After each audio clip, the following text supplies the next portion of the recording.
How the internet is rewiring your brain, and you don't even know it. It starts the moment you wake up. A phone screen lights up. Notifications flood in, emails, texts, updates, likes. Before your feet even touch the ground, your brain is already processing dozens of micro-stimuli. Dopamine hits in bite-sized form. You think you're just catching up, but something deeper is happening. The internet, the way we use it today, isn't just changing what we do. It's changing who we are. This isn't a metaphor. It's literal. Your brain, the most complex biological structure known to science, is being rewired, neuron by neuron, habit by habit, with every swipe, scroll, and click. And most of us have no idea it's happening. The brain wasn't built for this. To understand what's going on, we need to rewind a few thousand years. Human brains evolved to hunt, gather, form tribes, read facial cues, and slowly learn from experience. Our brains are optimized for physical, linear, and emotional environments, not infinite streams of curated digital chaos. In fact, for most of human history, information came from one of three sources: people we knew, places we lived, or books we read. Today, we consume more data in one day than a person in the 1500s saw in their entire lifetime. And the brain is overwhelmed. It's adapting the only way it knows how, by rewiring itself to survive in this new digital world. But survival doesn't mean thriving. Neuroplasticity. The brain's hidden weakness, neuroplasticity, is our brain's superpower and its vulnerability. It means your brain is constantly reshaping itself based on what you repeat. The more you do something, the more your neurons strengthen that behavior. So, what happens when what you repeat daily is swiping TikTok every 5 seconds, clicking headlines without reading, multitasking across 5 tabs, reading in fragments, reacting instantly to emotional content? You're not just forming habits, you're retraining your brain to prioritize speed over depth, reaction over reflection, and novelty over nuance. The dopamine economy, every ping, like, share, and view triggers a micro-release of dopamine, the feel-good chemical that fuels addiction. Social platforms are designed to optimize this loop. You post, you wait, you get likes, your brain lights up. But over time, your dopamine baseline drops. You need more stimulation for the same effect. Your brain gets bored faster, restless quicker. Content has to be louder, faster, shorter just to hold your attention. This is why 3-second videos now perform better than 30-second ones. Why we scroll without even reading captions. Why the average person now touches their phone over 2,600 times per day. This is no accident. This is design. The attention war every platform, TikTok, YouTube, Instagram, Twitter, X, is fighting for your focus. Not for minutes, for milliseconds. And they're winning. Studies show that our average attention span has dropped from 12 seconds in 2000 to just over 8 seconds today. Shorter than a goldfish. But it's not just about how long we pay attention. It's about how we pay attention. We've been trained to seek constant stimulation. The second something bores us, we swipe to something new. The result? We skim instead of read. We browse instead of engage. We react instead of reflect deep focus. It's becoming a lost art. And creativity? It needs boredom. It needs silence. It needs space. The internet is robbing us of all three: cognitive overload and mental fatigue. Your brain is a limited system, and the internet is an infinite feed. Every notification, ad, emoji, and update costs something. It's called cognitive load, the total mental effort used to process information. When cognitive load is too high, memory recall drops, decision-making worsens, emotional regulation weakens, anxiety increases. And yet we wonder why we feel exhausted. Even when we do nothing, it's not doing nothing. It's doing too much of everything all at once. Multitasking is a myth. Think you're good at multitasking? Science disagrees. Multiple studies show that multitasking actually lowers productivity by up to 40%. When we switch tasks, even briefly, we create a cognitive lag, a delay that drains energy and reduces performance. But the internet encourages multitasking. It thrives on it. Watch a video while checking Twitter while responding to a DM. We're training ourselves to be in constant partial attention, always on, never present.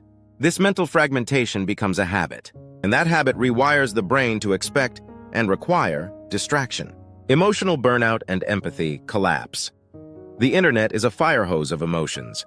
In one scroll, you'll see a war zone, a meme, a tragedy, a dance challenge, a political outrage, cat video. Your brain was never meant to process that kind of whiplash. Over time, this emotional volatility leads to desensitization.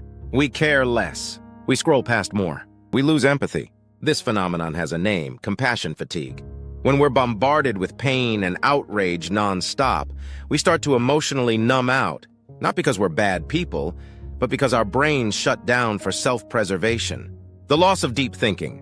What the internet excels at, reaction. What it erodes, reflection. We've become amazing at hot takes and terrible at slow thought. Reading a 500-word article feels like work. Watching a 20-minute documentary? A luxury. Books? For some, nearly impossible to finish now. Not because we're lazy, but because our brains have been trained for brevity. The neural pathways responsible for sustained thought are literally weakening from lack of use. We're not just consuming faster, we're thinking shallower. The algorithm as architect, what shapes all this? Algorithms. Invisible systems decide what you see when you see it. How often you see it, and they don't show you what's true, they show you what's engaging. The algorithm doesn't care if content makes you smarter, kinder, or wiser. It only cares if you stay. So it feeds outrage, fear, tribalism, conspiracies, instant gratification. And we wonder why people are more anxious, divided, and distracted than ever. Can you reverse it? Here's the good news. The brain that was rewired can be rewired again. But it takes effort, conscious effort. Some starting points: digital boundaries, no phones in the bedroom, set screen time limits, deep work windows, block hours for focused, distraction-free work, slow content, read long-form essays, listen to full podcasts, watch full-length documentaries, monotasking, one task at a time, period. Boredom practice, sit in silence, go on a walk with no phone, let your brain wander again. This isn't about quitting the internet. It's about reclaiming your mind. And here's what makes this even more important. The next generation is growing up inside this rewired reality. For them, short-form content isn't an evolution, it's a default. Their digital literacy will define how they interpret truth, identity, and emotion. That means if we don't learn to model intentional use of technology, if we don't teach how to pause, how to reflect, how to think critically, we're not just losing our focus. We're letting the future inherit the noise. But it's not too late. The internet isn't going away, nor should it. It connects us, informs us, empowers us. But awareness is the line between being shaped by it unconsciously and choosing how we interact with it. Just like we care for our bodies through food, sleep, and exercise, our minds now demand digital hygiene, a way to filter what enters, what stays, and what deserves our time.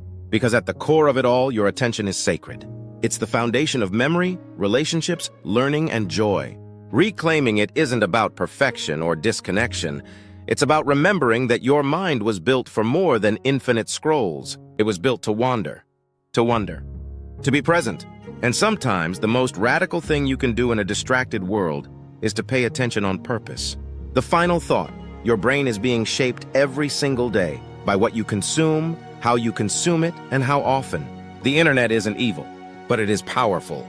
And that power, if unchecked, can fragment the very organ we rely on for meaning, memory, and identity. So ask yourself, who's really in control, you or the feed?